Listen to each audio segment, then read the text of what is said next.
diet, meal ideas, and drink ideas for the summer. It is hot out there, and many of you have been complaining about how hot it is, especially when we're dealing with chronic disease, when we're sick. It's really hard. A lot of us do not tolerate the heat. And so many of us get bored and we're not sure what to eat. But if you're looking for ideas on how to eat low carb, how to follow the Live Disease Free diet, and to really enjoy your food, that's what we'll be talking about today. If we haven't met, my name is Pam Bartha, and I am the author of Become a Wellness Champion and the founder of Live Disease Free. I have been on this journey for over 35 years. I was diagnosed with multiple sclerosis at the age of 28. And over the years, I have learned what the best diet is when we want to recover from chronic diseases like MS, where the diseases are caused by parasites. So there's a very special way of eating that we can follow. And when we follow this way of eating, it makes all the difference in our symptoms. I'm going to share some amazing successes with you that just came in yesterday of our students that are on the road to recovery right now. And in this video, I'm going to share with you all kinds of fun, tasty ideas to make your summer meals and drinks more interesting, more enjoyable. It does not have to be boring. So let's just first give you a little quick overview of the Live Disease Free diet. So the Live Disease Free diet is a low carb diet. And we know that when we're dealing with chronic disease, we're dealing with parasites. Parasites are the biggest cause of chronic disease. And so we know that the favorite food of these parasites would be simple sugars and carbohydrates. So when we follow a diet that is low carb, we notice really significant symptom improvements. I'll share some of those successes in a few minutes here. But so over the years, over many years in coaching hundreds of people, thousands by now actually, all over the world, we really know what makes a huge difference for people. So the diet is not going to get rid of the parasites. It's not going to kill them, but it will make their life miserable. And that's what we want to do because then it's easier to treat the parasites. So we follow a diet that is very low in carbs, not as low as keto, but lower in carb than paleo diet. But we're having more vegetables in keto and we're not having dairy except for butter is fine. So the Live Disease Free diet is we're getting into the target zone of being around 30 to 40 total grams of carbs per day. We are grain-free, Grain, so no grains, grain-free, sugar-free, dairy-free, gluten-free, alcohol-free, caffeine-free. So what can we have, Pam? We can have lots and lots of low-carb vegetables. And because it's summer, there is such a wonderful variety of vegetables that taste good. They actually have flavor right now because they're grown in season.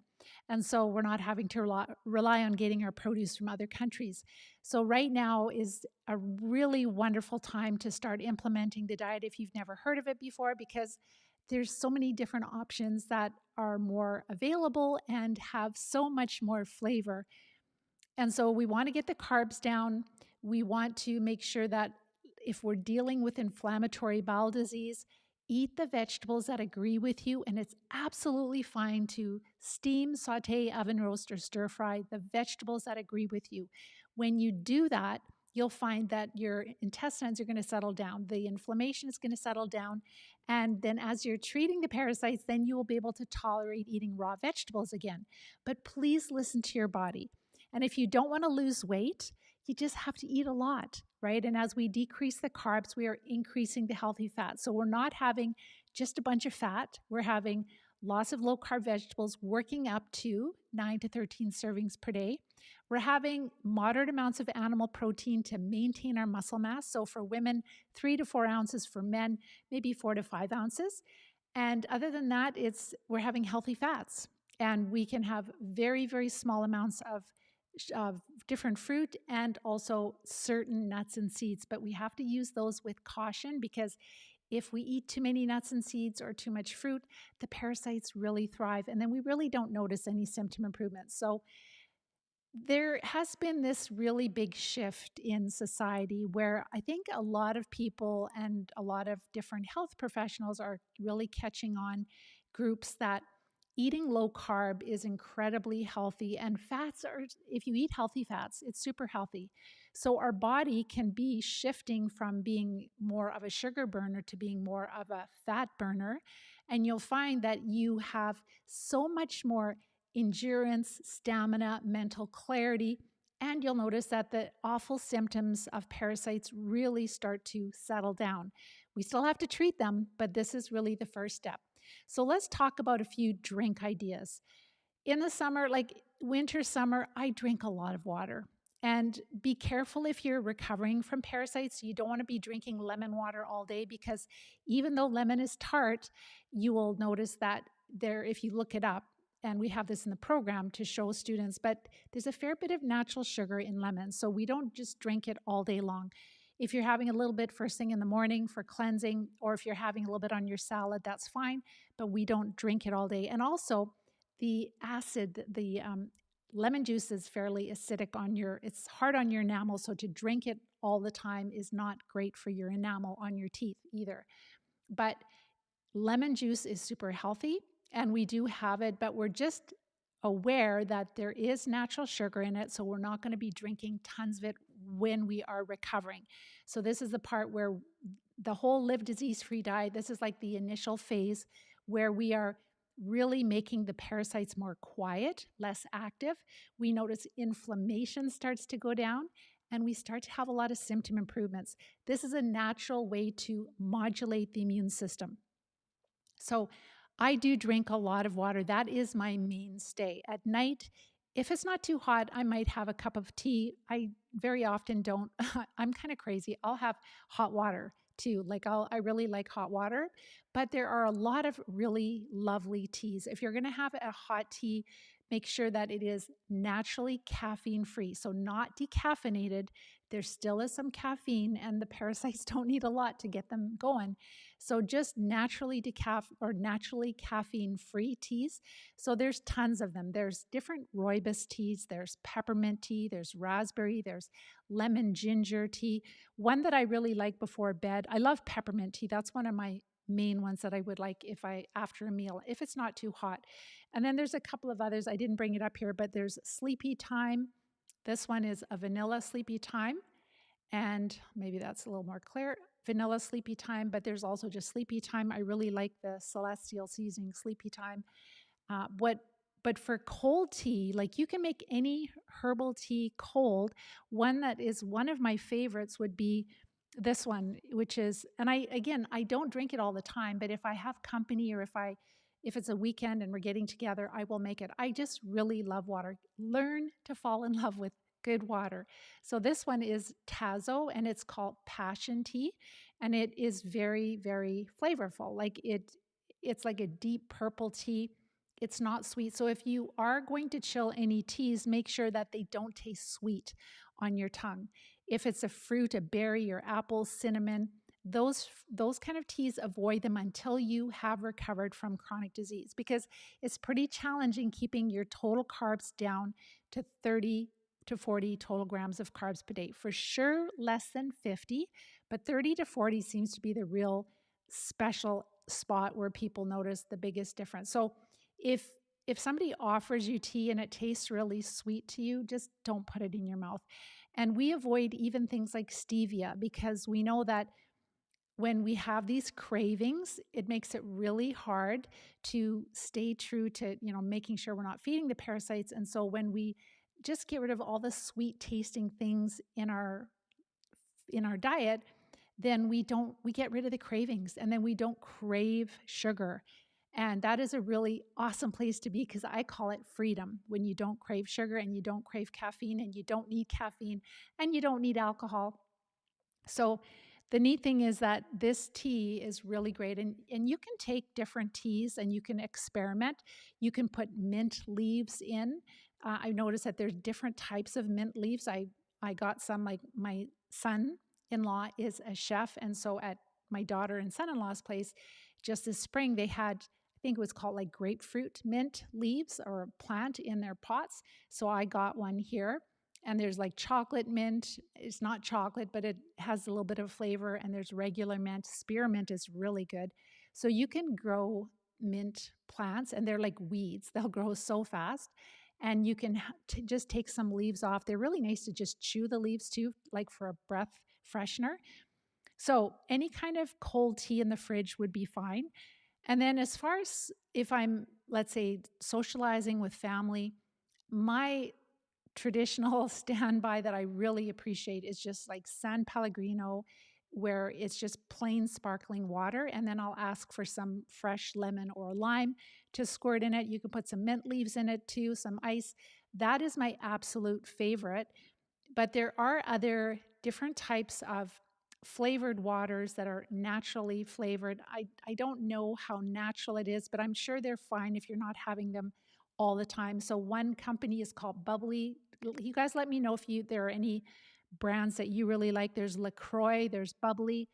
But what I found my daughter-in-law found this just recently is this, let's see, you want to see the name of it. So it's called Sota, Sota.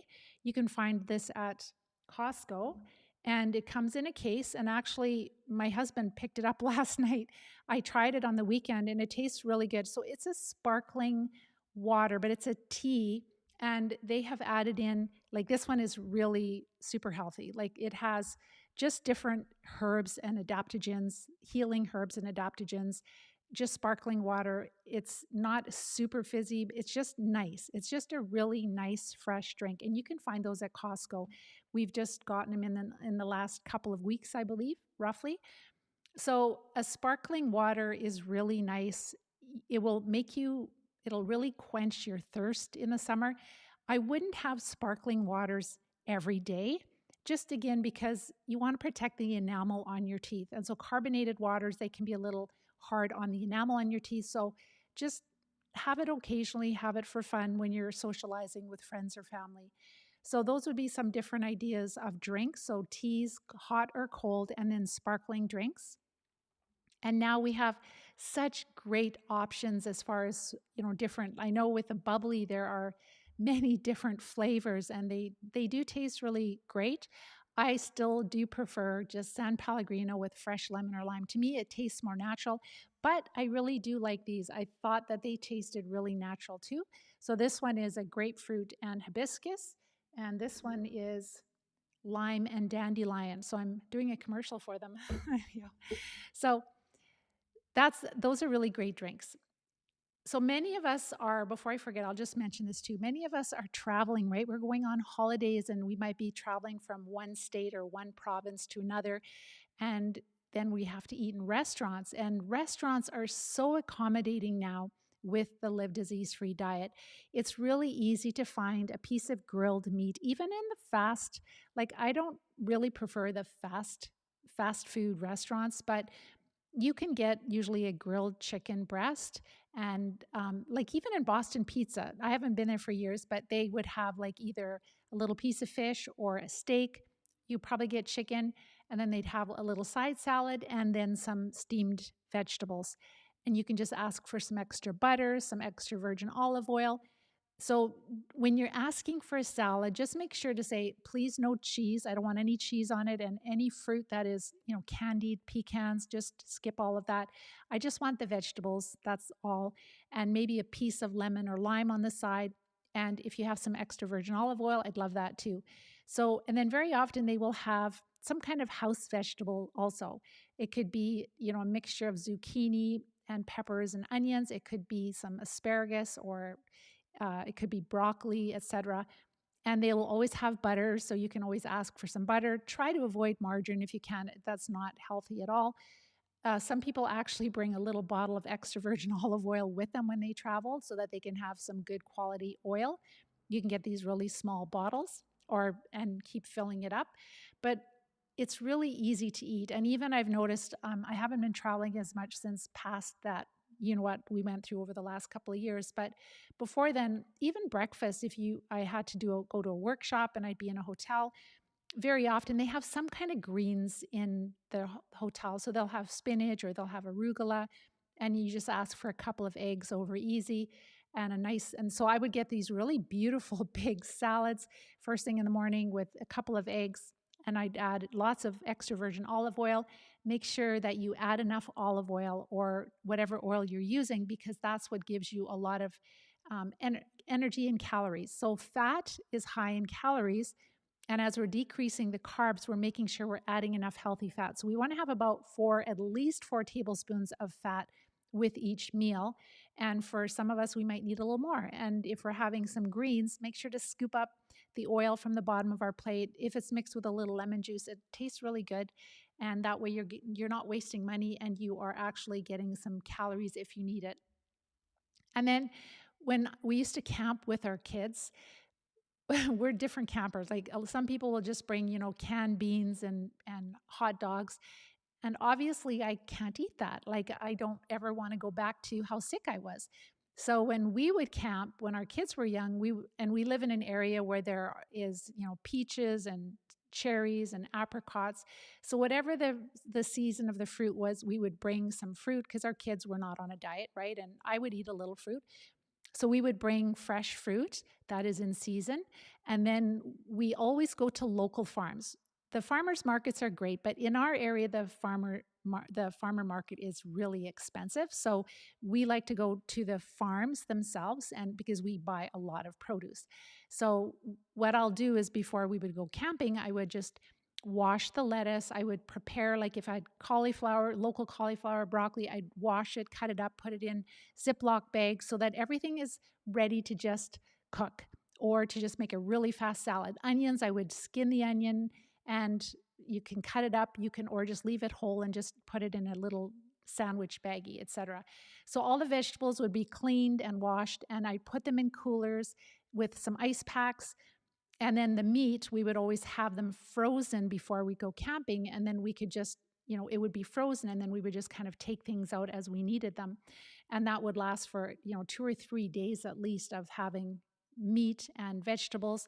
And then, of course, like our kids were not on a diet, so we would have, locally grown wonderful potatoes, etc., and corn, non-GMO.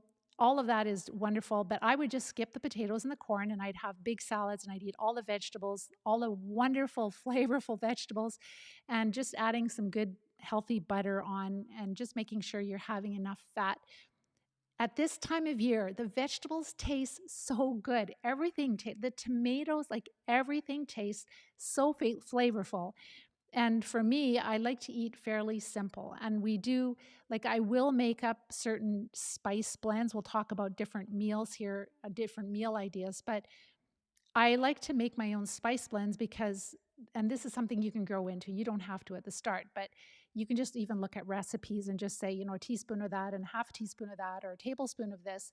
But it's really handy if you have, let's say, if you have for example, this one right here, it's like taco seasoning, and I'll find a really good recipe online. So I'll just go on to, look for taco seasoning recipe, and I'll find a good recipe. How do I know it's good? Because there's a lot of reviews, like 5 out of 5. There might be 200, 500 reviews, 5 out of 5. I might sometimes just glance at, see the reviews. Sometimes they have suggestions on how to make it better, but I'll make a bigger batch of the rub. So for chicken, we like to do chicken on a Traeger, like 2 chickens on a Traeger, or 3. Now our family's getting bigger and bigger, so like 3 chickens on a Traeger.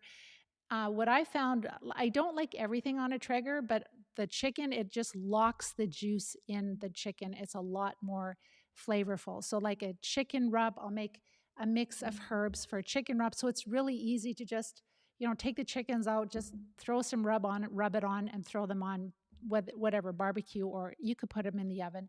In the oven, I prefer, but that's more like winter stuff because then you're heating up your house. But if it's a cool day in the summer, and you're putting a couple of chickens in the oven, I like things like thyme and rosemary, a little bit of onion powder, salt and pepper. I just, garlic powder is fine too. A little paprika if you want, but that's as simple as I make it, and it tastes really good. And then the flavor isn't too strong. You can use the chicken once it's cooled off. You can have it for whatever dish. You can make it in stir fries. If you're making soup, you can have it however you want, cutting it up on salads, putting it in with some other spices like curry spices or etc. So it's very versatile that way. But on the Traeger, I do like the chickens, like whole chickens, it really locks the flavor in, and just putting a rub on it.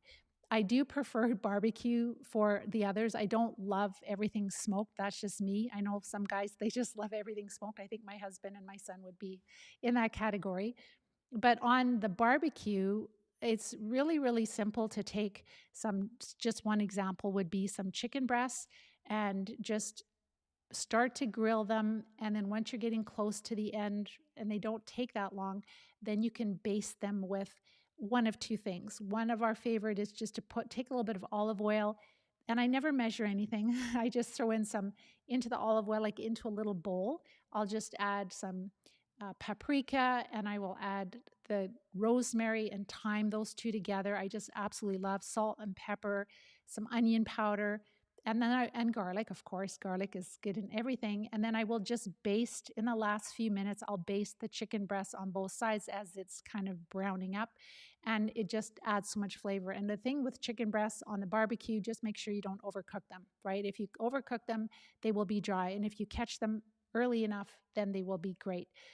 And then also another great rub would just be like lemon and garlic and olive oil. Olive oil, lemon, and garlic would be another great rub on chicken breast. But again, the lemon will cause the the chicken breast to turn a little bit browner quicker. So do that towards the end, the last few minutes of grilling.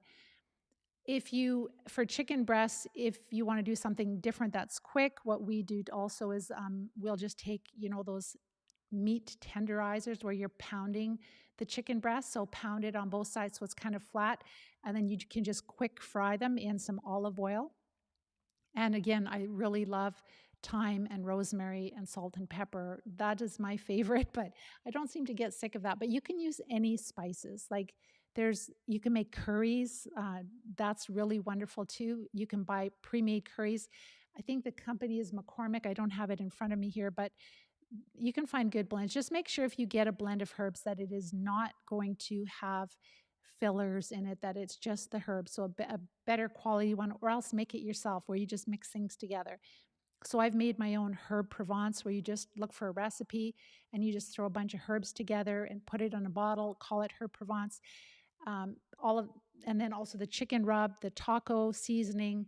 Those are kind of mixes that I would have on hand. All right, so let's go on to let's go through the lunch first here.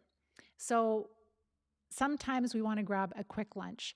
What I always love to do is today I had leftovers in the fridge. So we always cook extra for supper so that we have leftovers and possibly another whole meal. Like that's our goal, is to cook as little as possible.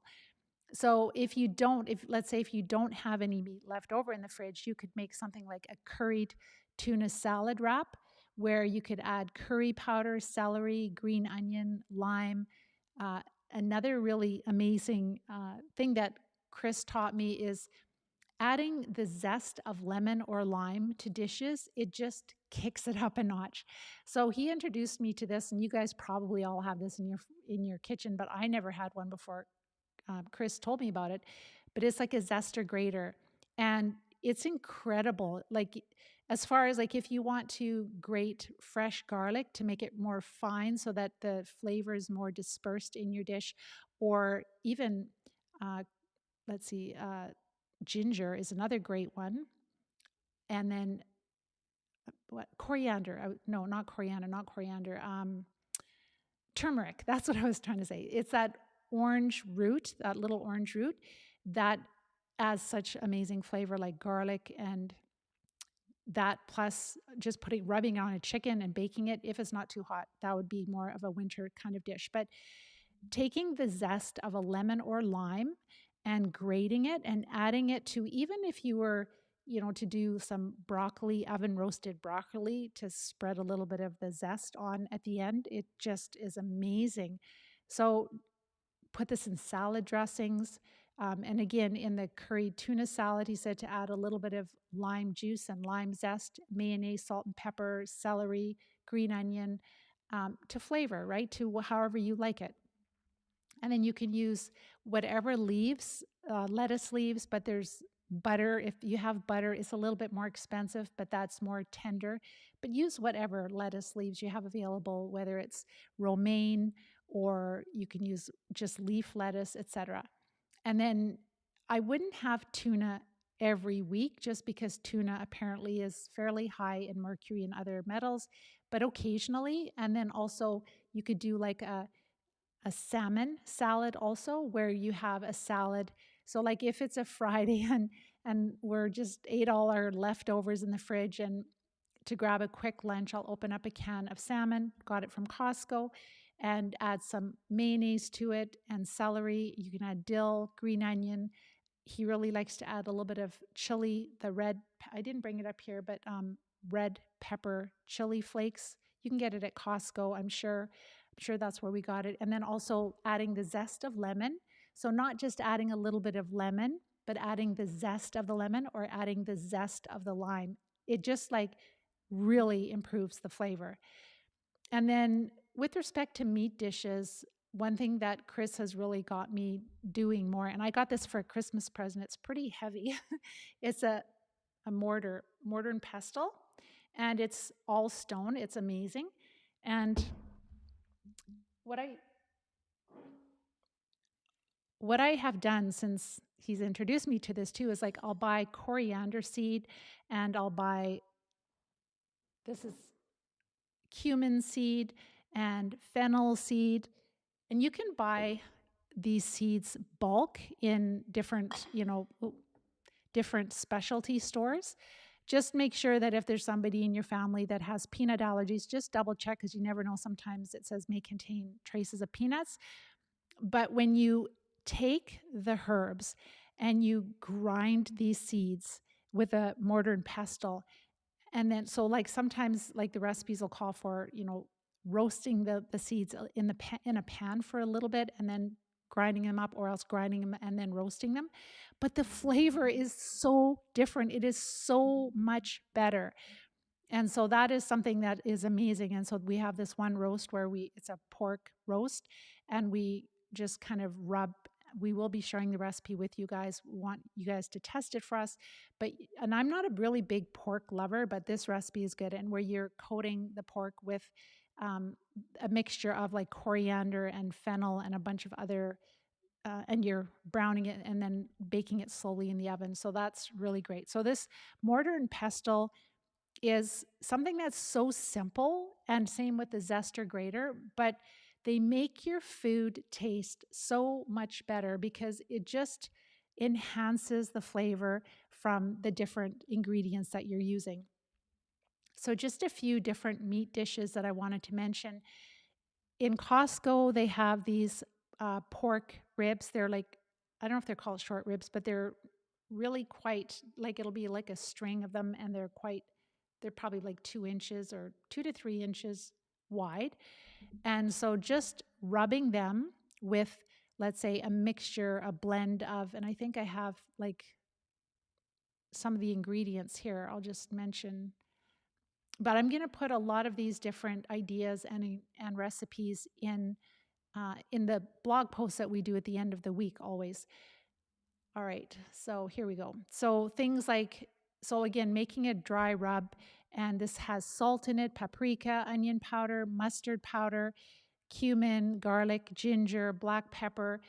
So it's a very simple rub, and you just rub it on so this is a really great dish for a company, for example.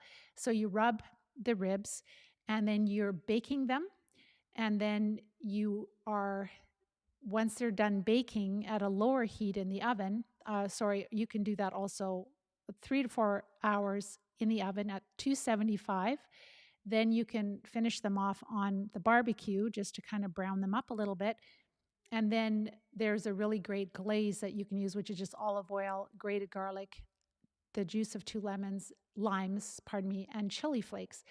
And those ribs are like to die for. They are incredibly good. Again, I'm not a huge pork. As I grew up as a child, and sometimes the pork was pretty strong tasting, and I just don't like that. But if it has a lot of flavor and you can't really taste it, then it's really great. So those ribs are amazing. So some other dishes would be Again, the grilled steak. So, grilled steak, anything on the barbecue is absolutely fine with a live disease free diet, but just don't use the barbecue sauce. That's all full of sugar. It's so easy to make your own sauces, like I did with, or just even just to grill the steaks. And then at the end, when they're done, of course, you can add salt and pepper, but what we do is we melt butter on it. And then we have a little bit of garlic that we'll put on, or like chopped up really fine raw garlic, which tastes amazing. So salt and pepper and garlic, or we will add chimichurri. And chimichurri is a recipe where you're taking a blender, a little bit of oil, and you're adding a whole bunch of fresh herbs, and then possibly a little bit of lemon juice just to give it a little bit of acid and a little flavor, salt and pepper, and then you're just pulsing that, and you can make it as pureed as you want.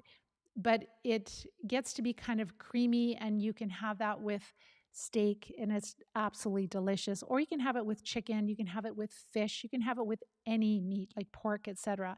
So chimichurri is a really great way to bring extra fat into the meal, but it can be like gourmet fat. It like tastes so incredibly amazing.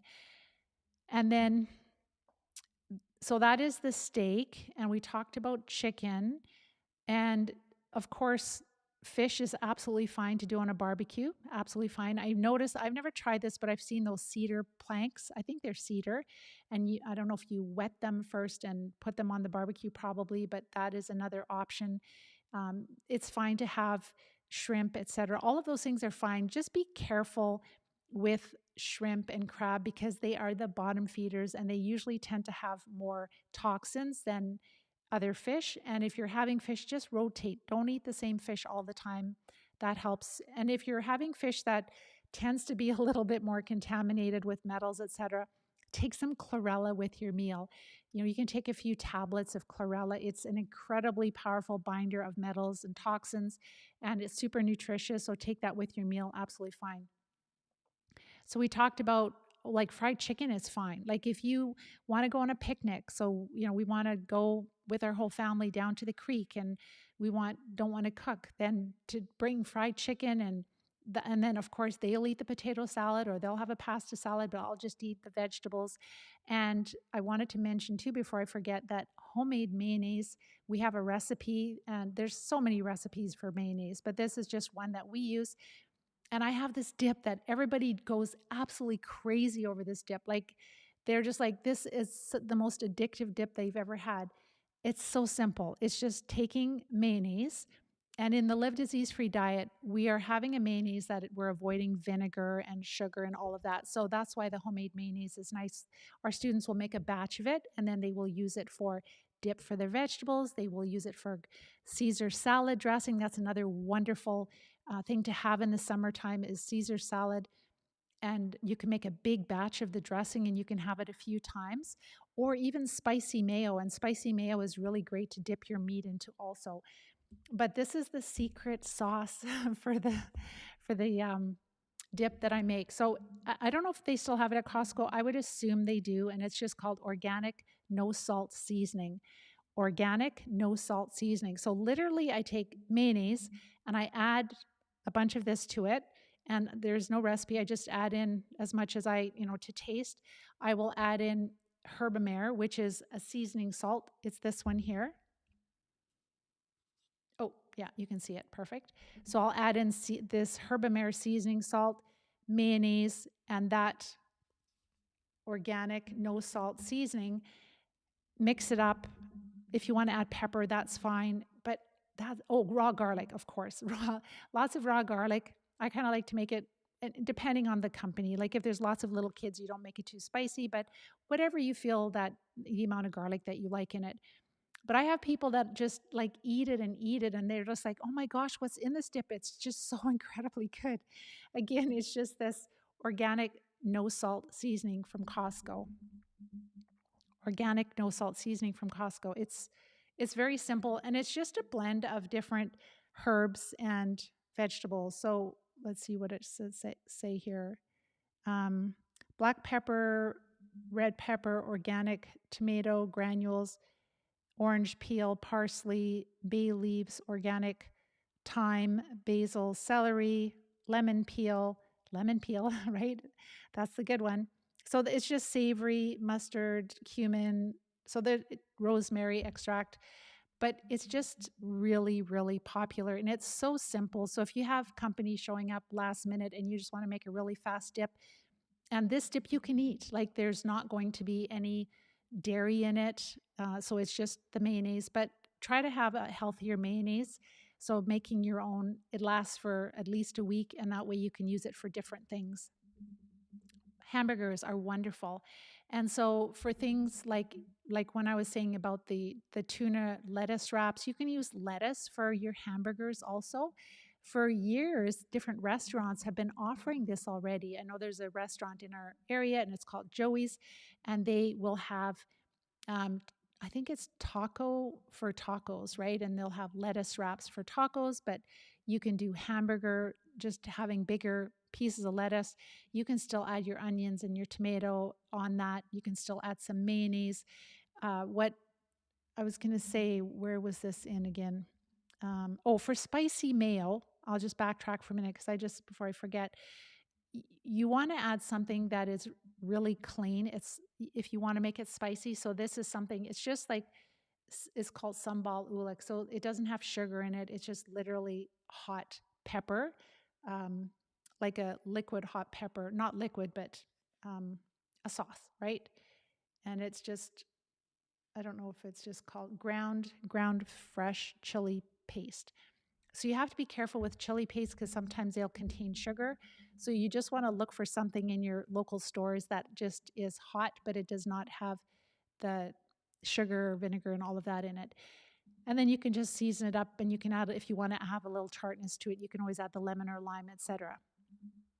Shish kebabs are another great thing for summer. So my husband just had his 62nd birthday, both of us, 62 years old. Oh, it's hard.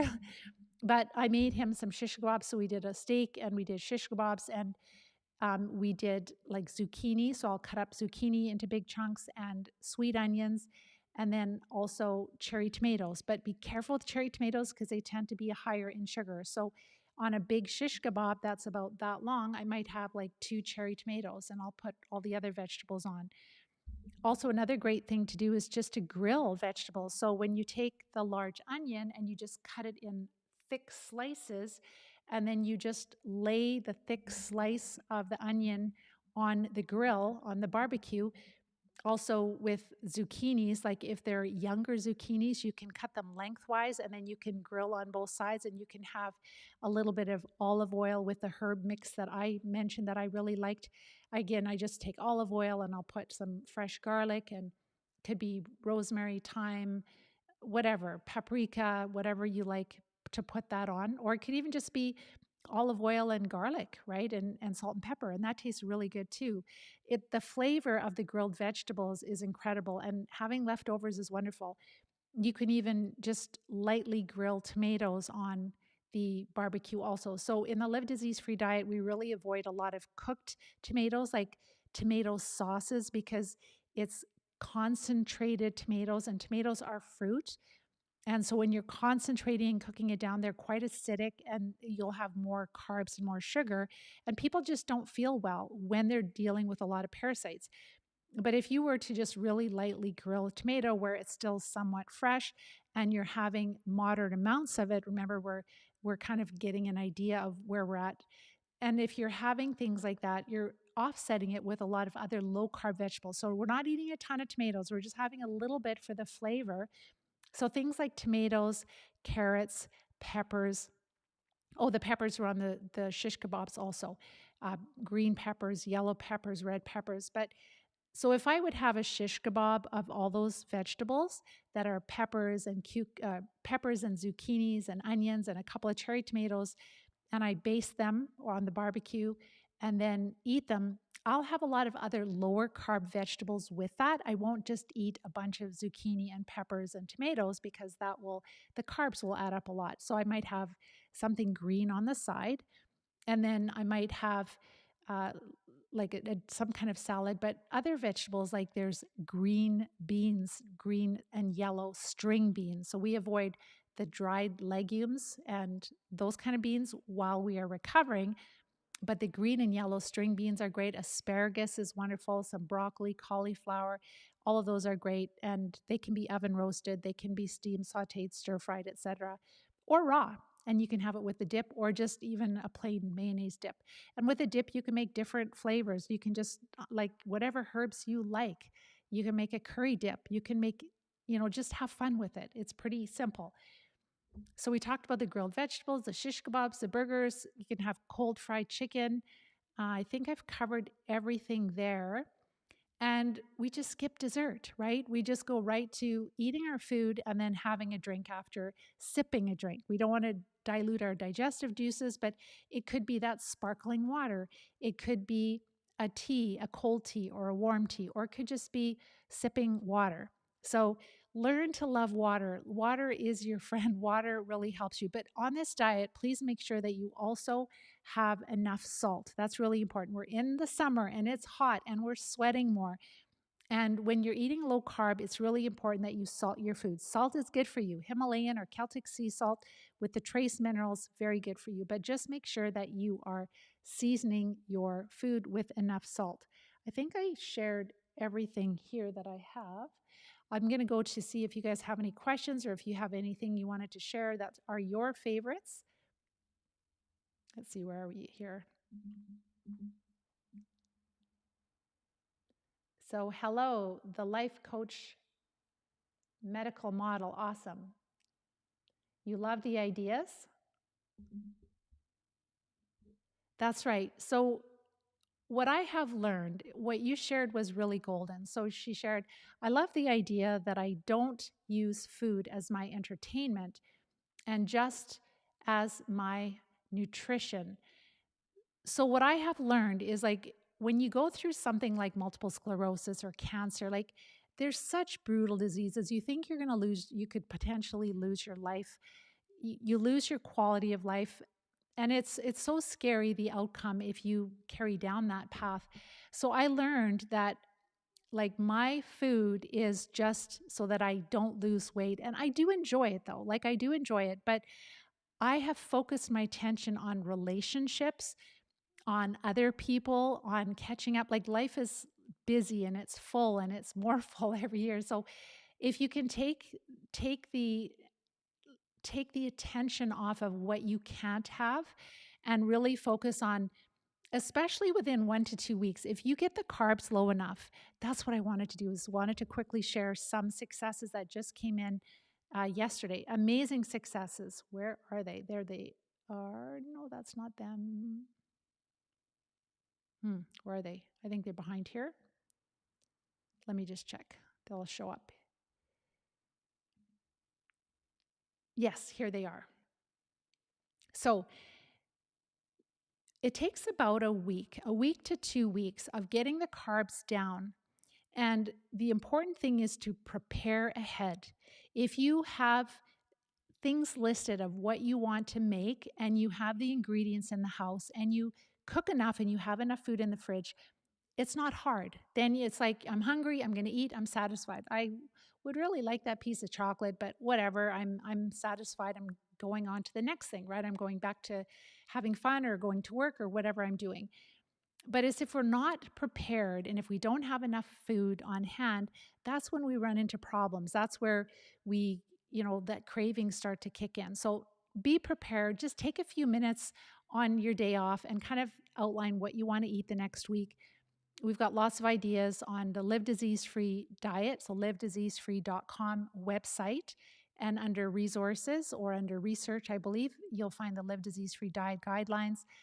And I've got lots of different ideas. So number one, plan ahead and then have the ingredients. Get the things out of the house that are your cravings, what you crave for, where you could fall short. Get them out of the house if you can. And then also just have a lot of food on hand so that you can eat when you're hungry and you don't have to spend a lot of time cooking. This diet is really easy. It doesn't require a lot of work, but you just cook a little extra. You make a bigger salad. Cook more meat, right? So you have things in the fridge. And then if you cook 2 or 3 dishes extra, then all of a sudden you've covered the whole week pretty much, right? So that is the key. And then within a week to 2 weeks, if your carbs are low enough, that is the key, you will notice such incredible symptom improvements. And then that will get you so excited. And then after about 3 weeks following this diet, you'll be like, I love this way of eating. It is so incredibly fresh. It is so easy to eat this way. And frankly, you'll be disappointed when you eat in a lot of restaurants. Like most restaurants, they're very disappointing because the food that they have is just not the best quality and it's just not great. And but it is nice to get out and to just relax and be with people. But I enjoy the food at home a lot more because it just has so much more flavor. So these are some successes. This is what the Live Disease Free diet can do for you if you give it a try, if you get your carbs low enough. So I'm not going to mention their names because they're just in the program right now. I haven't had, they haven't finished the program. They're just in the journey of getting ready to treat and treating. So this one gentleman who is one of my students, he has chronic disease, but he also has trigeminal neuralgia, which is one of the terrible symptoms he's dealing with. And that's excruciatingly painful. So what he did is he said, like, should I be blending all my foods? And I'm like, well, why don't you try to just get your carbs a little lower? I said, you can. If you have to puree your foods, you can. And I gave him some advice on what to do. But I said, try to get your carbs a little lower. And literally 1 week later, he sends this. I went lower in my carbs. Today, the trigeminal neuralgia pain is gone. So the infections that are causing the inflammation that is causing the pain, they're still there. They're just less active. And he is saved from that brutal pain of trigeminal neuralgia. Then another student, just a young, beautiful student who has been diagnosed with MS, and she's in high school. She's been following the program and treating, and I think she's pretty much virtually symptom free because she is back to playing baseball. So you can imagine in the US right now, playing baseball would be fairly hot in some of the states. And I just got this update yesterday. Sleeping is no problem anymore.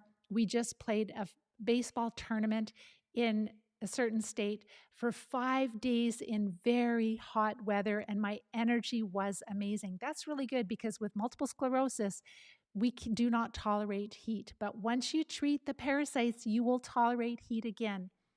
And then another student who has just, she is recovering from chronic disease. Also, I believe MS. I have a lot of students, so I'm trying to remember who has MS and who doesn't, but I'm pretty sure she does. But she had to go through really significant surgery. And so even though she's just gone through surgery without even starting to treat or anything, but she still wanted to start the program, and she's just changed her diet following the Live Disease Free diet. She said, my gut is way less bloated these days. And actually, it's rare when it is because it's mostly not bloated. For the past few days, I have not had the stiff leg scenario. So that's huge. Again, just with diet. So her legs are not stiff. Decrease inflammation, natural immune modulation. The next student is in Europe, and she shared, this is just on the diet, the Live Disease Free diet. I have more strength thanks to the diet. I can exercise more. I can even do lower ab exercises, pulling my legs up and down. I couldn't do that 3 years ago. I'm able to sleep 8 hours now, and my bladder and bowel has improved also. Bowel movements have improved also. I can now literally go for lunch and not worry about how close I am to a bathroom. So this is, again, these students are getting ready to treat, except for the one young lady who's back to playing baseball. She has been treating already. And then this next student is treating. So she followed the prep phase, followed the diet, supporting the body, and then started treating. And she's done at least a couple of treatment cycles. She had diplopia, where your eyes are going like double vision. She had tinnitus, she had balance issues, she had tingling in her feet and fatigue and all the rest that come along with MS. So, and she is a medically trained person. So she shared, I'm feeling well, no more tingling in the feet. I'm also sleeping really well. So the diplopia is not an issue anymore. Her balance has improved. Her tinnitus is very often not present anymore. A lot of days where she's not even having it anymore. Yay, I'm making headway, she shared. And then another gentleman shared, I have been averaging 30 to 35 total grams of carbs per day and noticing more of the brain fog has subsided. I also am noticing a lot more relief in my hands, and I believe they were numb and they're not as swollen, especially on the days when it's not as hot. So he said it's in the mid 90s where he lives. And then another student, so she has just started treating. So she did the prep phase. We always follow the diet, support the body. We have a lot of symptom improvements, and then we start to treat. So she has just started to treat. She started treating the 11th of this month. So just literally a couple of weeks ago, she shared that and she tested well for 4 parasite drugs, and introducing them the way that we share and the way that her practitioner shared, like one at a time, slowly introducing the ones that tested well for her. And she said, the only problem that I had was on the third day, on day number 3 of taking the parasite drugs, I felt icky. But the next day, it was gone, and I have felt great every day with no other problems. So that icky feeling was probably die off. She said, I'm sleeping well, daily bowel movements. She's doing the oxidizing enemas. If you don't know what that is, I have a video on, you can find that on our website, oxygen therapies in treating parasites, or even, I think it was enemas in treating parasites. There's a couple of videos on Rumble and also on our website, Live Disease Free. You can always just type in Live Disease Free and, you know, oxygen therapies and parasites, you'll find it, or treating parasites with enemas and treating parasites. Those kind of, you'll find that I can't talk about them here. We'll be censored. So the enemas are really helpful also. So she said she's sleeping really well, daily bowel movements, and she's doing the enemas. And she's noticed that her floaters, so she has floaters in her eyes, those little squiggly things that when you move your vision, you kind of see them moving around. So they're almost gone. She said, I only see one in my left eye now. The heavy fatigue is still gone. And she said, I'm having huge improvements in my energy. I feel great. And that's just literally 2 weeks of treating. So that is what is possible. So there was only 2 people, no, 3 on this that were treating, and the others were not treating, but they're just following the diet. So diet is something that we can all start. We can all make the adjustments. We have the guidelines for free on our website, Live Disease Free. We're going to have a blog post where I will put these summer meal and different snack ideas and also the drinks. I'll put them on our website, and we always release our newsletter on Friday. So make sure to check out livediseasefree.com and make sure to leave your name and email there. And if you want to get updates on our trainings and on the blog post. So the blog posts are great because it's more concise and condensed. The video is a little bit more condensed, and also the references are there, and you'll find different recipe ideas and meal ideas. All right, so just see a couple more questions here. So Bonnie shared, summertime is hard because of all the gatherings. That's one thing I wanted to mention too, is that if it's Christmas or if it's a gathering, I will make sure that I eat before I go, right? And that way I know that if there's not a lot of food that I can eat, then I'm not going to be hungry and I'm not going to be tempted to eat foods, and I'm not going to lose weight. I don't want to lose weight. So a lot of times I will eat extra food before I go.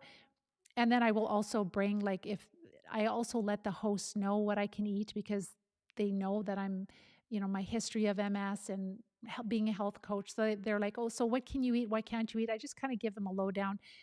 Another thing too, when we're traveling, even to my daughter, because we do eat a lot of vegetables and they're expensive. So we'll just stop in at the grocery store. Once we're there, they have a farmer's market now where we'll get more, but we'll just stop in and grab a few things and bring it. So you can bring, especially if it's a family member, they're like, oh, great, sure, we'll just throw it in the fridge, a little bit of extra broccoli or salad or whatever vegetables that you can, cucumbers, etc. So sometimes we eat before we go. Make sure to bring a dish that you can eat. Let the host know what you can eat. And all of that really makes things a lot more simple. All right. And so you take a plate of different things that you can eat. That's a really good idea. Do you have a chicken bouillon recipe? What I do is we keep our bones. So we keep all the chicken bones from the whole chickens that we eat, and I just freeze them. And then just actually this week, I made a pot of, I just literally take water and I will submerge a bunch of chicken carcasses. So I'll use a bigger pan and I'll put maybe 4 chicken carcasses in it and then add enough water so that it's basically the carcasses are underwater.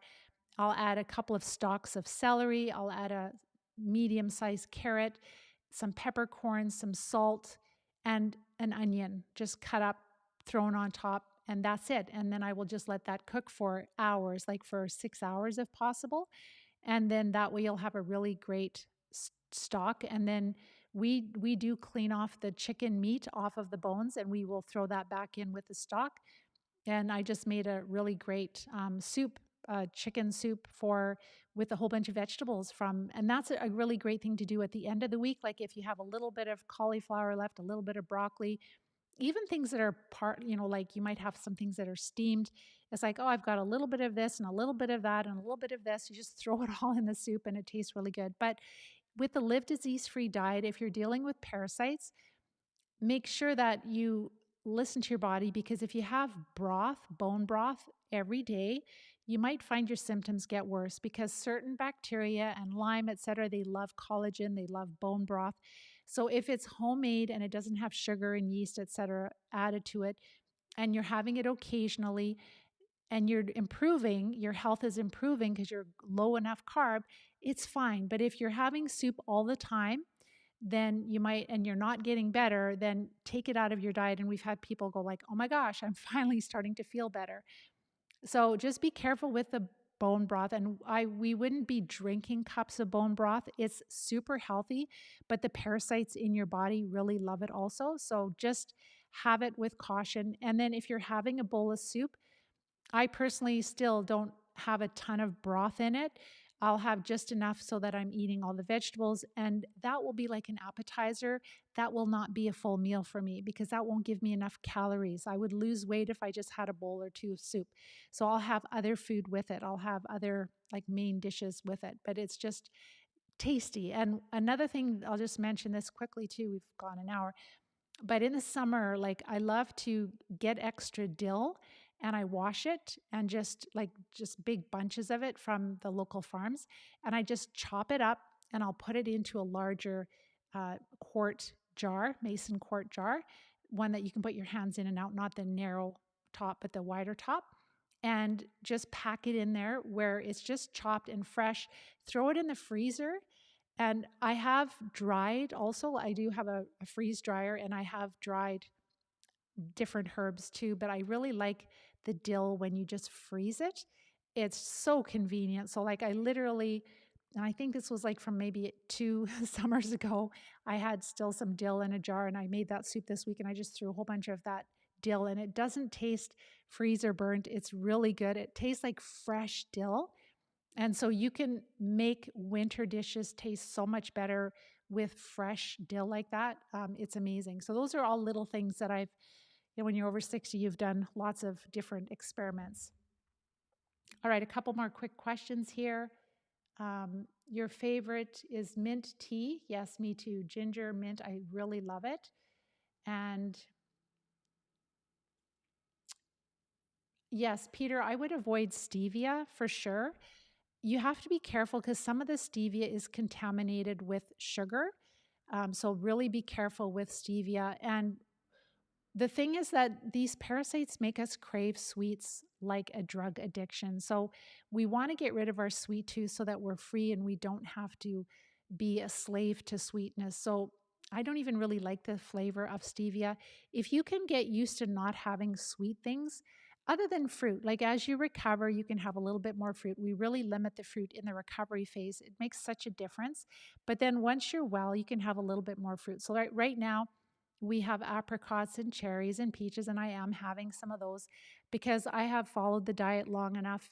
I don't eat a ton of fruit all the time, but when you're recovering, if you eat those fruit, like there's so much sugar in them, you're not going to be happy. So the nice thing is that you can add that in after. But stevia, If you can discipline yourself, Peter, to kind of get rid of your sweet tooth, it's called freedom. Like you're not going to crave the sugar after, and it's just going to be so much easier. Like then we can maintain our weight without having to worry about, the scales. We can make sure we don't get the parasites becoming too active again, feeding them, etc. So somebody's asking, can I take over the counter Benadryl capsules for better sleep? So I'm not a doctor and I can't give medical advice, but a lot of people will use a product called Nitol, which is an over-the-counter sleep aid, and the active ingredient in Nitol is exactly the same as the active ingredient in Benadryl. And so it's just an antihistamine. So if you're taking any other medications, make sure to check with your pharmacist to make sure that it's not going to interfere with that. But it's over the counter, it's pretty safe, and it does help us to sleep. But we would only, our students that need to use it, they would only use it short term because they're getting ready to treat. So they want to be sleeping at least 8 hours per night.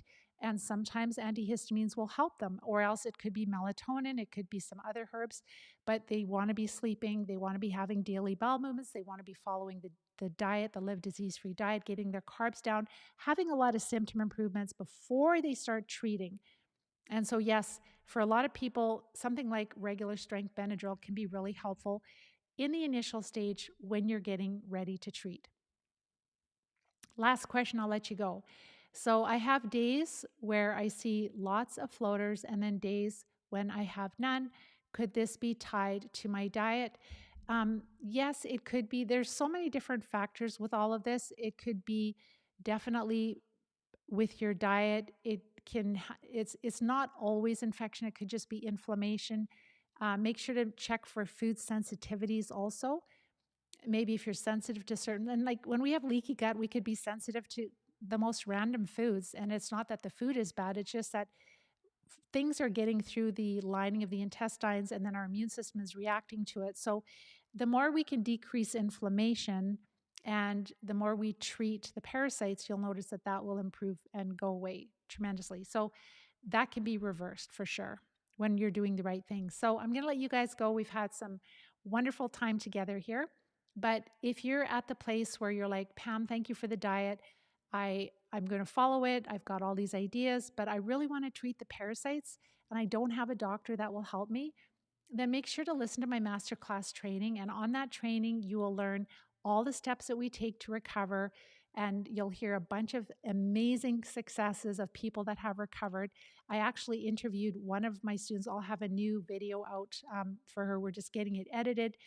But this lady, the student, she was bedridden for at least a couple of years, doesn't have MS, but just like arthritis and horrible cognitive impairment. And her heart was affected, her neck, so much pain in her neck and in her knees and in her hands. She was bedridden, and she was just like in 2 months, her life is completely different. She's moving and she's packing, and she put her walker in the closet. And that is from following the diet. And she herself said the diet is so important, supporting the body, and then treating. And she's only done a couple of treatment cycles. So she's got more work to do, but completely different life. So I'm so excited to share her success with you.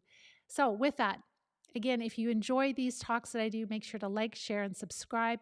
If you are at the place where you need support and you don't have support in treating the parasites, make sure to watch my masterclass training, how I and many others have recovered from MS and other chronic diseases. Otherwise, have a wonderful week, and we will talk to you next week. Take care. Bye-bye for now.